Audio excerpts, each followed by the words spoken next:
পাঠ করছি আমার স্বরচিত কবিতা আমার আমি যথেষ্ট।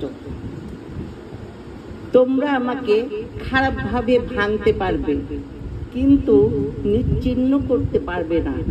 যতবার আমাকে মারতে চেয়েছো তোমরা, ততবার আমি বেঁচে উঠেছি। আমি সহস্রকাল বাঁচতে আসিনি এই পৃথিবীতে বেহার মতো। আমার নিজের সত্তায় আমি বাঁচি। মনে রেখো, আমাকে দাবিয়ে রাখা যায় না, ওটা এত সহজ নয়। কঠিন চেষ্টাও বিফলে যাবে তোমাদের, যদি ঈশ্বর চান। মনে রেখো কথাটা, ছুঁয়ে দিলেই আমার জাত যায় না। আমি বারবার পবিত্র সত্য অধিকার নিয়ে তোমায় জন্মদান করি বৎস। আমার জন্য আইন করার তুমি কেউ নও, তুমি আমার দুগ্ধপোষ্য শিশু।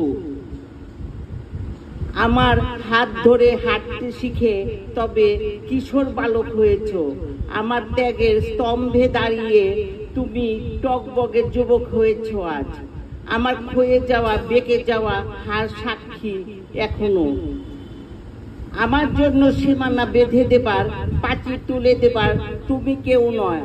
মনে রেখো, মা মাটির সাথে বেইমানি করে না, করতে নেই। ধন্যবাদ।